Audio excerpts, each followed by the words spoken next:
Hi, this is Llyn Hunter, Llynhunter. I'm a storyboard artist and illustrator, and today we're going to finish off painting my Christmas card. What I'm going to do is here, I've done the drawing originally, I showed on another video, and the ink work.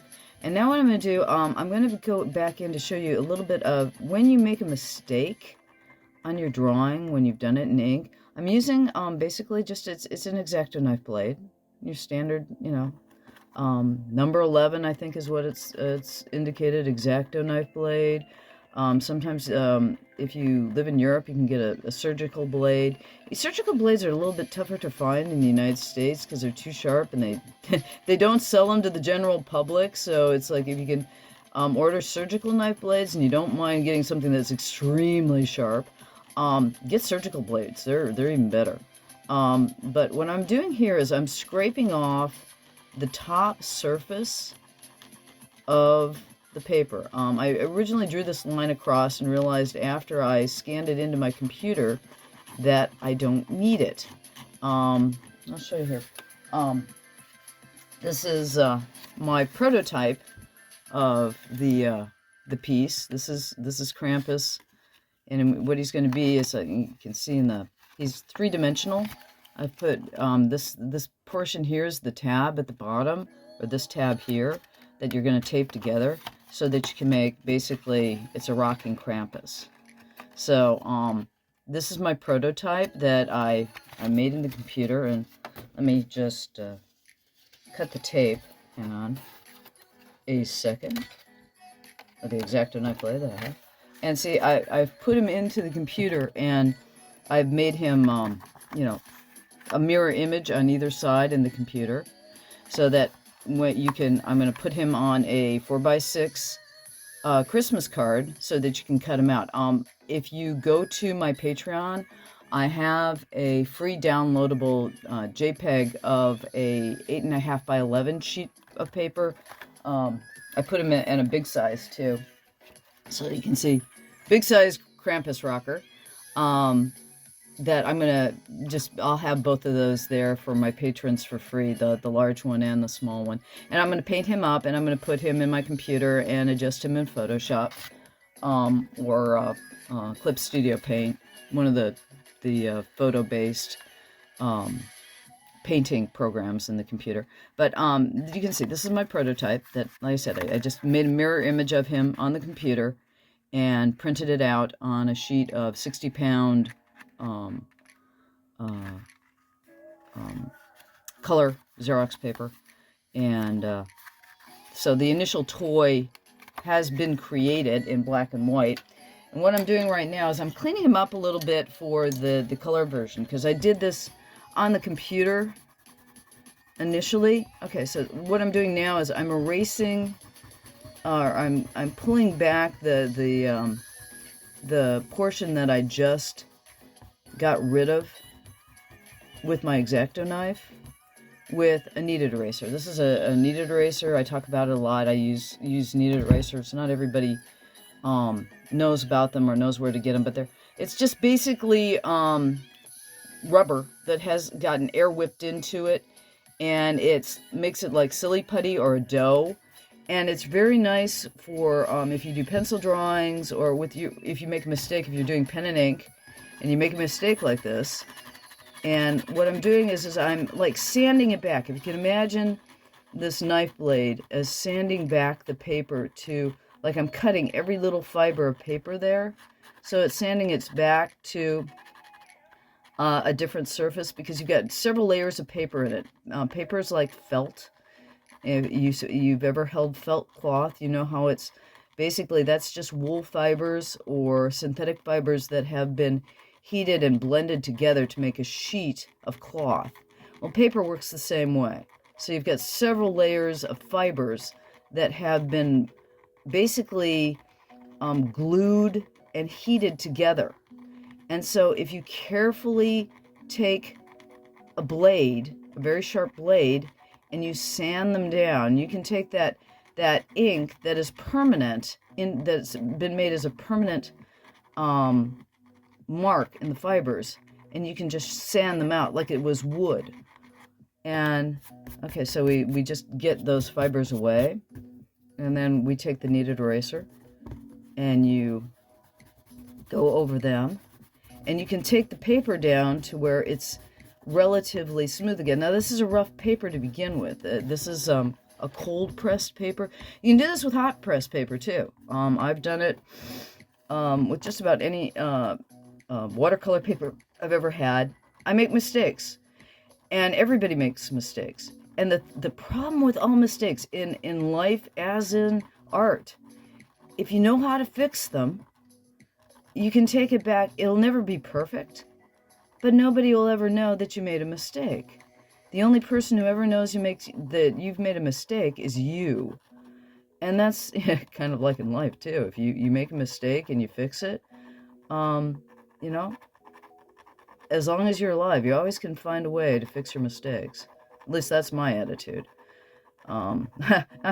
Everybody makes mistakes. That's the thing. Nobody's perfect. And you're not going to be perfect when you do your artwork either, but you can make it look perfect. The thing about all art is we are illusionists.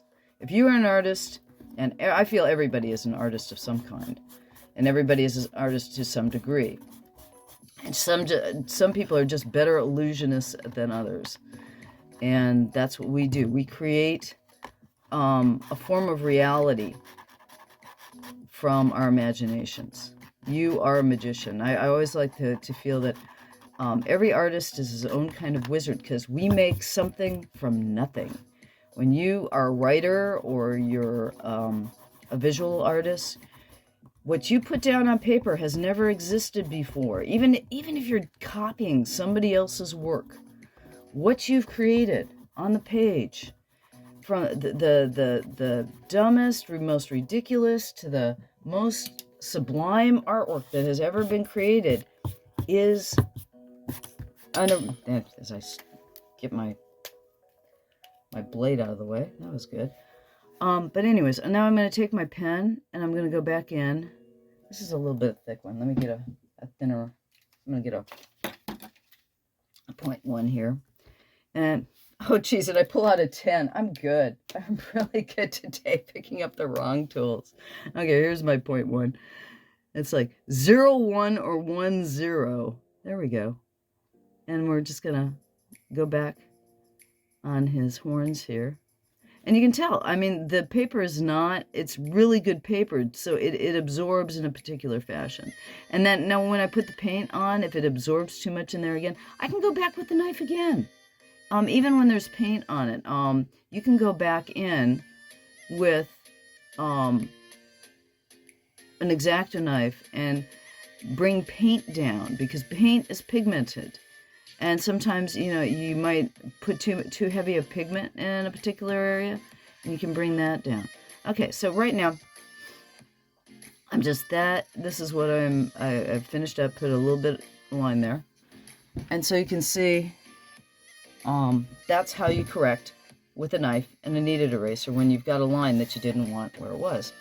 Okay, now I'm going to try to keep my palette on this thing limited to primarily burnt sienna. This color here, right here, is a brown called burnt sienna. It's a terracotta. It's basically your standard average red brown. Actually, this one might be burnt umber.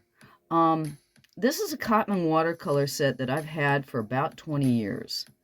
Believe it or not. I mean, watercolor paint will go forever if you're not doing big paintings, and I do very small paintings.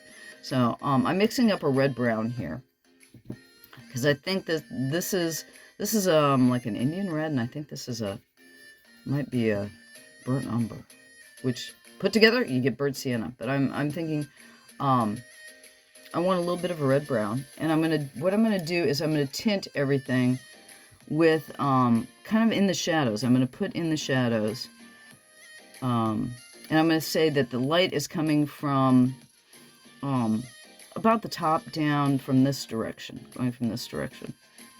I should probably do it from the other. Yeah, I take that back.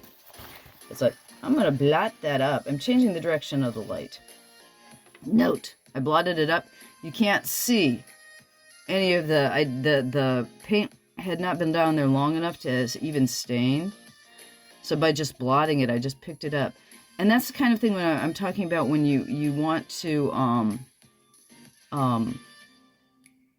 correct your mistakes, learn how to correct your mistakes. I've been doing watercolor paintings for so long that I've figured out my own ways of correcting my own mistakes. And I think sometimes you have to be brave enough to want to try fixing mistakes so that you can figure out, make the mistakes so you can fix them. Do things small. I mean, this portion right now, what you're looking at that I'm painting, the whole block that I'm painting on this is 4 by 6 inches. So the current painting that I'm doing right now is actually 3 by 4 inches. We're talking a very, very small painting. So you can tell by my hand in the film and the brush. The brush that I'm using right now is a number 1. It's a number 1 Raphael. It's a very old brush. This brush is probably at least 20 years old, minimum, if not older than that. It's one of the reasons why I often advise, don't worry about the money that you spend on a red sable brush. This is a red sable brush. There's something about the natural fibers that they last forever, and they're really, really, and I actually do want it down here. They're good brushes. They're excellent, excellent brushes.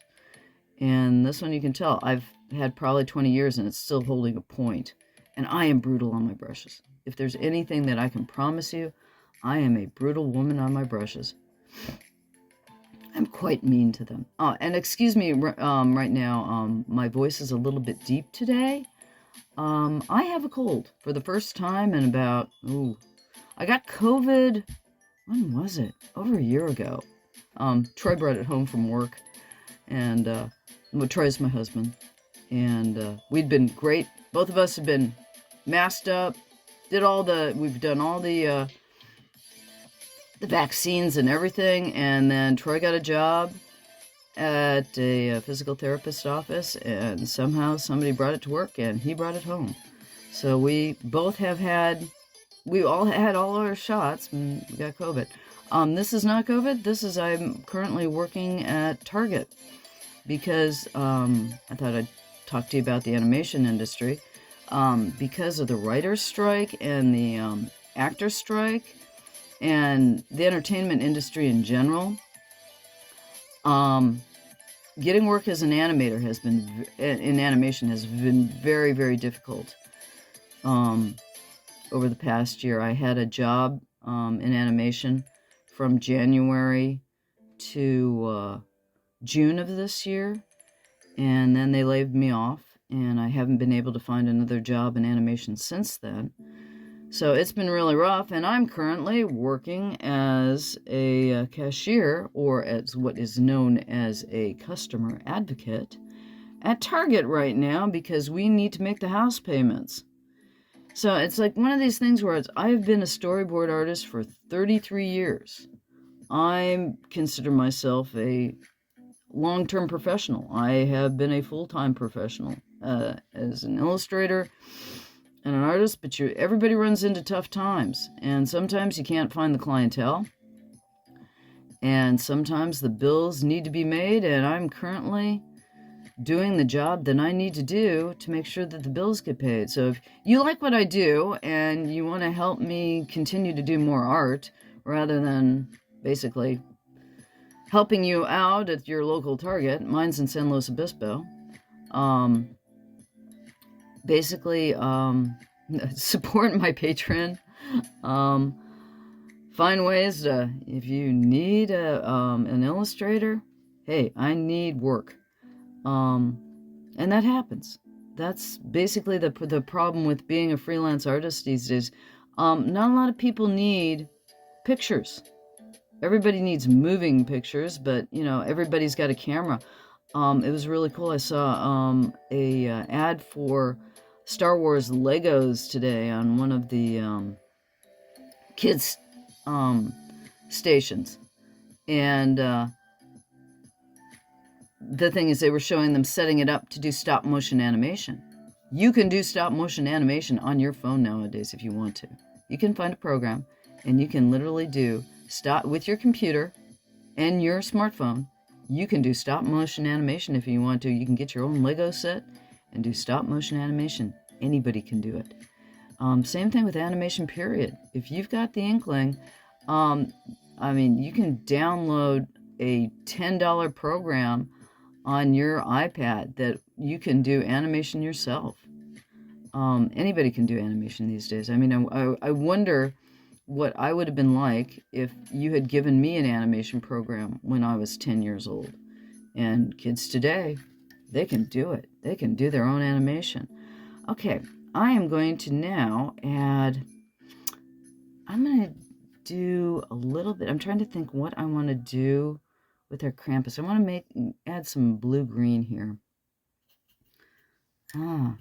It's like, now that I've got, okay, basically what I've done is I've laid in, you can tell, these more the shadows. So we've got a two-tone piece here with the shadows. And I'm going to give our deer here, let's see, what do I want to do with Krampus? Let's give him, give him basically gray fur. Let's start with gray.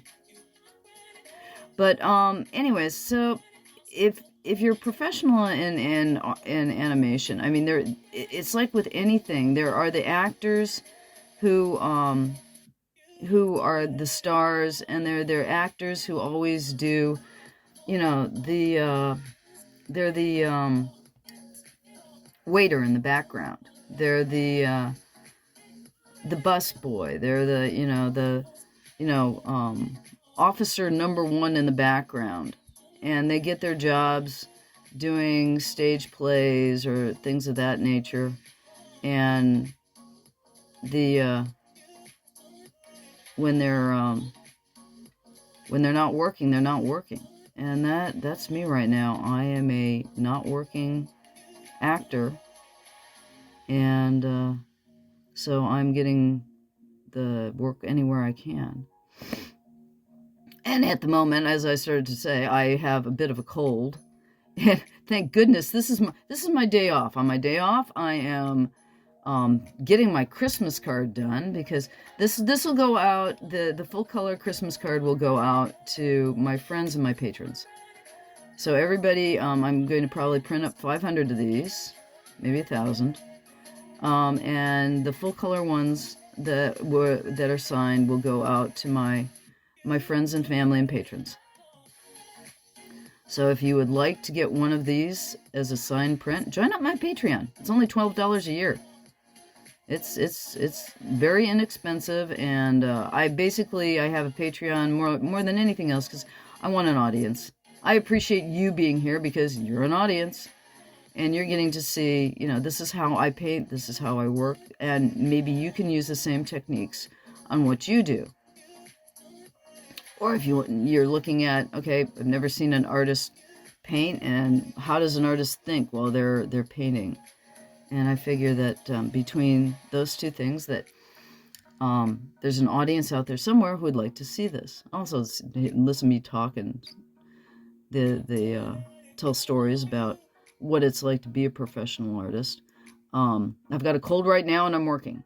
I have, in animation, I don't think I ever took a day off when I was working in animation. In animation, you have a deadline. And even if you're working union, the funny thing is that even when you have a holiday, they don't change the deadlines for the holidays. They're supposed to. It's kind of like you're not supposed to be working overtime, and you'll still work overtime even though you're not supposed to be working overtime. Or they're supposed to be paying you overtime, and they always say, oh, you should never work overtime. Okay, just real fast, I'm going to put a little bit of blue into this green. I did a forest green, and I want to make it come out a little more give it some shadows. So I'm putting a little bit of blue into the wet green, and then it'll come out with a nice variety of blue greens in there and have more of a holly color. Let's see here. I'm not sure what I want to do with that or deer thing. I think what I'm going to do, I'm going to give the area around Krampus there with a little bit of Alizarin Crimson. This color that I'm getting wet right now is Alizarin Crimson. It's a red pink. It's a red to the pinkish side. So I'm going to mix a little bit of a purpley, purple and blue. I'm going to use that and a little bit of cobalt. I kind of like to layer the two together and let them run into each other, and then you'll get, they'll mix together and come up with their own version of color. It's kind of like when you're working in watercolor, the watercolor itself is like the third party in the painting. It's doing a lot of the work too. So it'll come up with colors that you weren't expecting.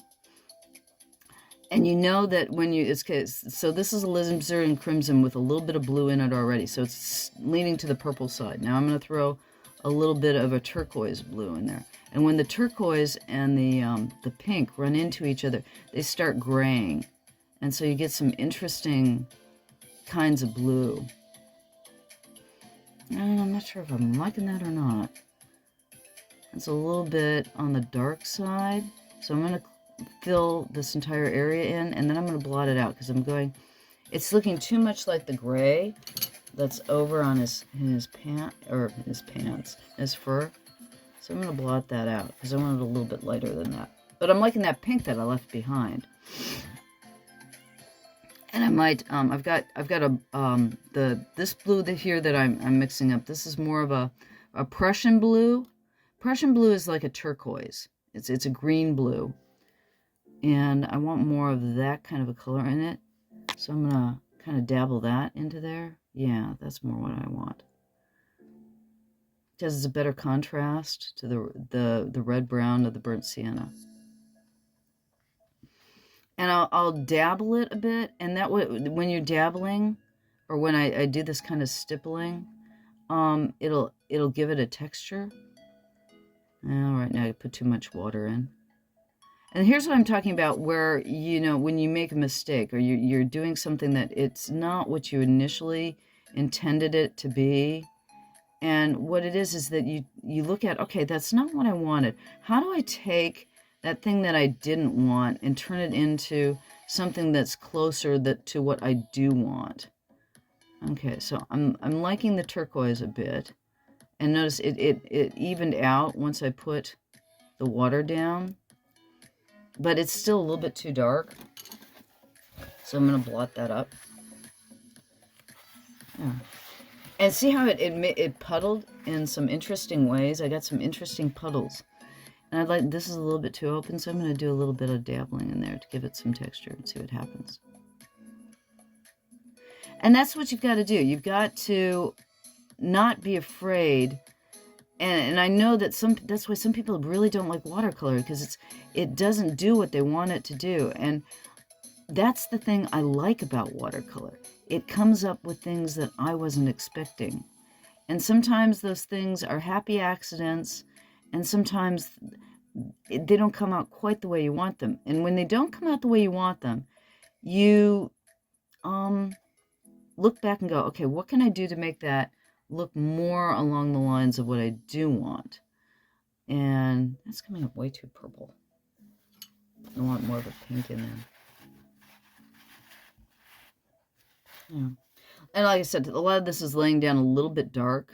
And the problem is too, though, with blues, when you scan blues into your computer, if you do really light blues, they will sometimes scan in white, which is really frustrating. When you've got a high contrast watercolor and you want it to come in right, and your blues are a lower color, value, they won't scan in quite the way you want them to sometimes, which is rather frustrating.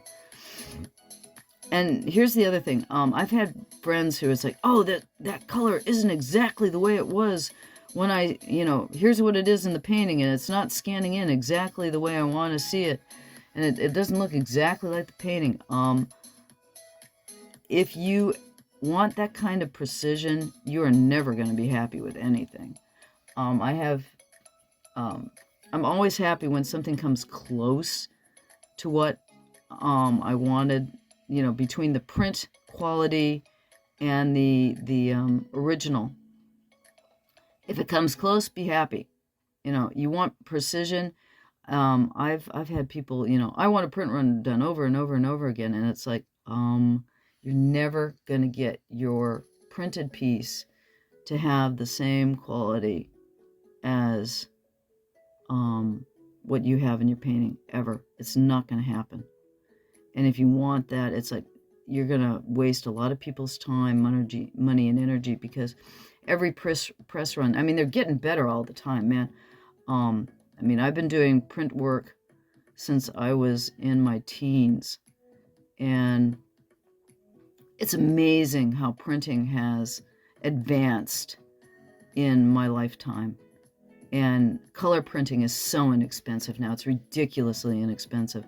I remember when I was paying $3 for every color Xerox, and $3 was the equivalent to $10. Oh, it was... I remember when color Xerox came out, and what I would do for some of my Christmas cards is I would do literally tipped-in plates. I would, if you've ever seen in old turn-of-the-century books, what they would do is they would print a book in black and white, and then they would paste in a colored plate into the book for the illustrations, and it was known as a tipped-in plate. And I used to do that with my Christmas cards. I would print the color in color Xerox, and then I would basically paste it on a black and white print run, and that way I could have a full color Christmas card, because it's so expensive nowadays. Print runs, you can get color printing for so inexpensive, it's ridiculous. I want to get a little bit more pink in there. My blue there is looking a little bit on the gray side. Yeah. And that's giving me an idea of what I want to do with the rest of the piece. I'll put a little more pink. Come on. Need more pink. And okay, so this area dried a little bit, so my pink is not running into the blue. My pink is it'll be over the top of the blue. So what I'm doing right now, this is called wet on dry. It's because the watercolor underneath has already gone dry. So it will like pool on the top of the color below, and it'll give you another color entirely. And the thing is that you can't always predict how those colors are going to come out, or how they're going to blend into each other when they dry. You can have a possible understanding, but you can see like this area here has almost got a line around it. And that's why when I do this like little stippling too, it looks like I intended the pattern. Where you don't understand that sometimes the watercolor itself decides the pattern, sometimes you decide the pattern. And it's a matter of, you're not going to know for sure until the painting's totally dry what has happened. And then you can go back in, like if something is too heavy in some area, you can still pick out color. It's like that pink is like too heavy there. I'm going to blot it away. And I'm going to come back in with a little more. And it's a matter of you've got to experiment, and you have to learn to be brave. And know that you are going to make mistakes, and it's okay. And it's, once you make the mistake, how do I fix it? And that's the tough part, is doing enough painting where it's okay to make mistakes, and you have to give yourself permission to make mistakes. And that's okay too. Okay, I think I'm going to give... I was going to keep this to a more limited palette, and as I go along, I keep on... You know, it's like, oh, I keep adding color. You know, he's just a tiny thing, but boy. Let's see, I want to give him a little bit of a warm face. Let's see here. I'm going to give him a little bit of peach skin. So let's paint our Krampus's face here. Now I got him a little bit dark. It's like, okay. Okay, so I got him really, really dark, right? Okay, so he's really, really dark. And you take your paper towel and go, boop! And there. It's almost just the right color.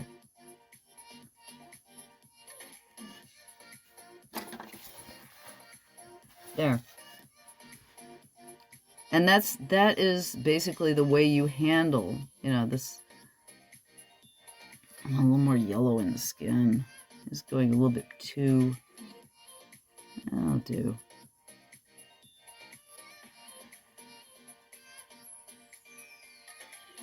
Okay. It's just getting too pigmented. So I'm just pulling it all up. I'm laying it down, pulling it up. There. Now when he dries, he'll be fine. And that's how, you know, like I said, make mistakes, fix them. And most of the watercolor, it'll stain, but most of the time it will be able to be pulled up again too.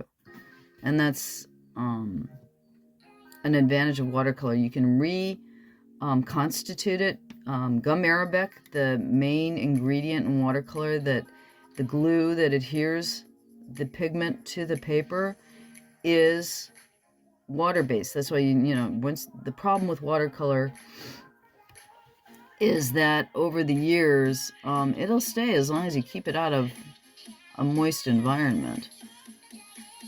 And there are watercolors that have lasted hundreds of years thus far. I mean, the gum arabic watercolor basically was discovered about 200 years ago. The idea of using gum arabic as a glue for pigment was discovered about 100 years ago. So we know it, watercolor will last. I mean, I've got watercolors in my hallway that are all over 100 years old. My great-grandfather bought them in Europe. And I have two beautiful, beautiful watercolors that he bought in Europe that have lasted that long. So they will last a long time.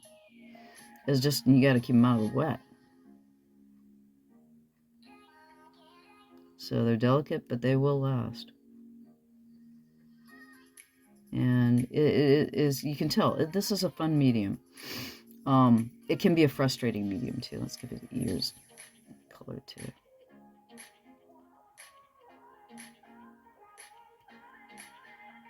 I'm liking the way Krampus is turning out here.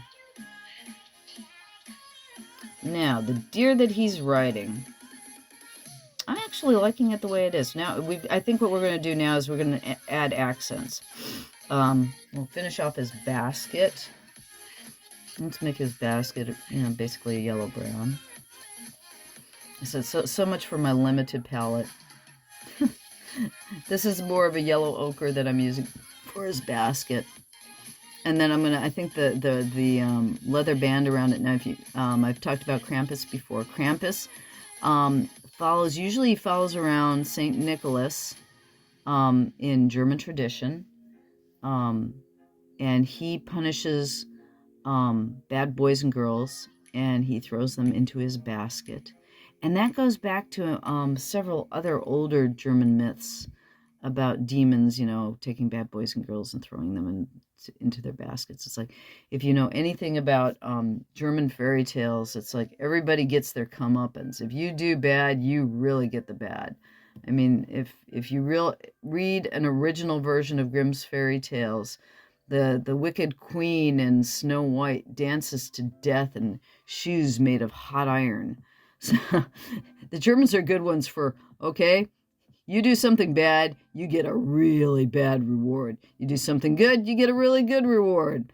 You know, that's the way they want to believe things, which is great. I don't know whether it's great or not, but that's the way I was brought up. I come from from a very German tradition. And I'm one who likes to believe in justice. It's like, you know, those who do good things deserve good things. Those who do bad things deserve bad things. Karma. Germanic karma. But anyways, that's basically Krampus is kind of, he's an old god that has been tamed by the new god. But, you know, the German people don't want to throw away their old gods. And he's a god of nature. And that's the way I see him. Is he's a god of nature that you cannot get rid of because, you know, the sneaky, devilish side of humans will always be there, and he's a representation of the sneaky, earthy, you know, animalistic side of the human existence. Is my attitude with Krampus, and I like the idea of Krampus, and you know, he's that I like to say he's part of the Nightmare Before Christmas type of feeling that we get at Christmas time. Christmas is, you know, goodwill towards men, what have you, but it's like we know that there's a lot of where there is two faces to the side of humanity, and Krampus is our sneaky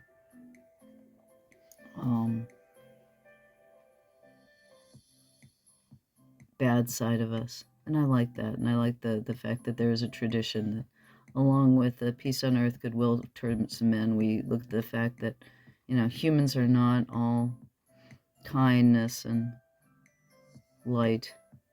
We'd like, there's the aspiration of what we'd like to be, and there is the part of us that we really are.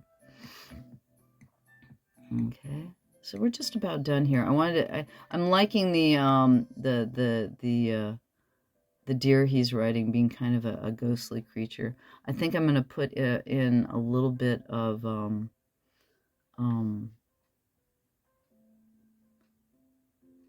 blue shadows in there too, and I'm trying to put holly berries here. What I'm doing is I'm putting some red into the bush to give a holly berry feel, and then I'm going to paint his basket with say a red stained. It would be this would be made out of leather, and it would be red stained. And his straps, I'll give red.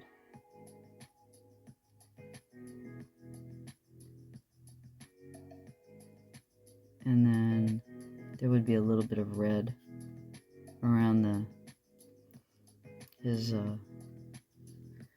he always has a switch of wood. That's what's in his hand there.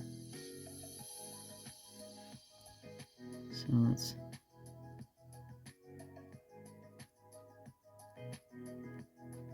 his red. And let's see here. And I want things to just dry just a little bit. Okay. And so I'm going to give things a little bit of blue shadow too. So I'm mixing up a little bit of Prussian Blue. And I'm going to give everything a little bit of a blue shadow. So I'm putting a little bit of blue into the burnt sienna shadow that I put in initially. And that's getting a little bit dark. So I'm going to, it probably dried just a bit lighter, but I'm going to pull that a little bit back. There we go. And that you can see that when I took it down in the dark, that leg really dropped back. And give him there.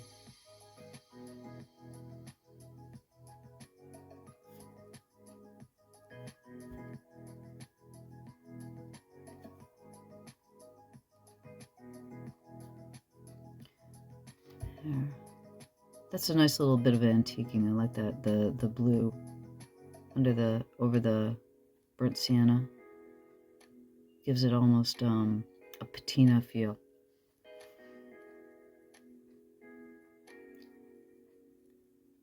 And I might go over, it's like, especially right here where he's sitting, that shadow. I'm going to throw a little bit more brown on that so that I have some separation between the deer he's riding.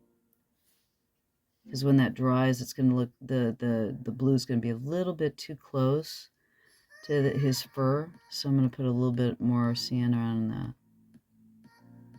Yeah, that blue. That's a nice little bit of harmonizing. Because when you throw a little bit of color that doesn't belong there as a shadow like this, it adds some harmony to the piece so that you're bringing everything together. That's what that the initial burnt sienna shadow that I put down does that too. So everything gets pulled together because you've got a little bit of the same color everywhere, and it pulls your eye around more. But you can see right here between, okay, the back of his leg here and the blue underneath the deer is a little bit too close in hue. So I'm going to take just a little bit more burnt sienna, and I'm going to put that right here.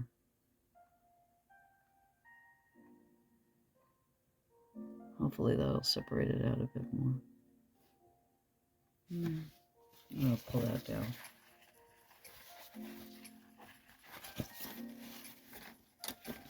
I want to get a little bit more red. There we go. That's more what I want. There. Then it separates a little bit more. And then when that dries, it'll look good. Okay. And give that a moment to dry. And then what I'm going to do, let's see here, that's my 10. Where's my 01? There's my 01. Okay. Now, there's certain parts of this painting that are dry now. So I'm going to go in and I'm going to start giving everything a heavier outline with the pen. Because when I've laid down the pigment, it's covered over certain parts of the inking. Plus, I didn't do the inking like really, really tight. When I do this particular step, when you go in, it tightens up the drawing so that if the drawing was a little bit loose, it'll clean up things that you didn't have cleaned up before. And make the outline makes everything more solid and makes the characters stand out a little more.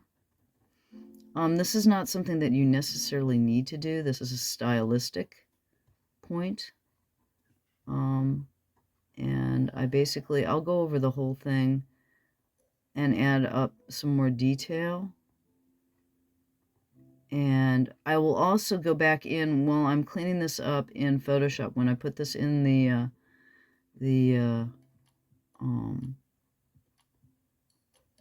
Photoshop to clean everything up, I will adjust the color.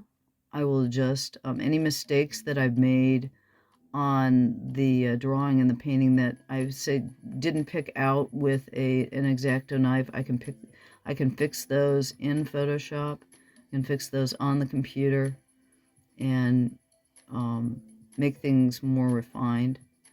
And I can change color too. If I didn't like something that turned out in the color in any place on it, I can fix that in the computer as well. But it's always nice.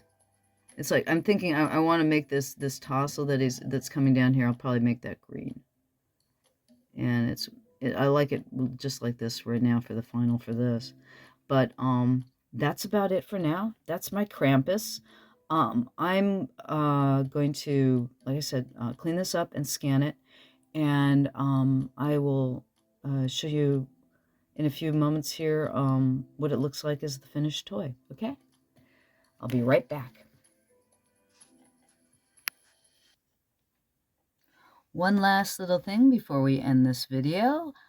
This is the final printed out version of the rocking Krampus. So you can see it's like, you can tell here's the half, and then I just did a mirror image on Photoshop.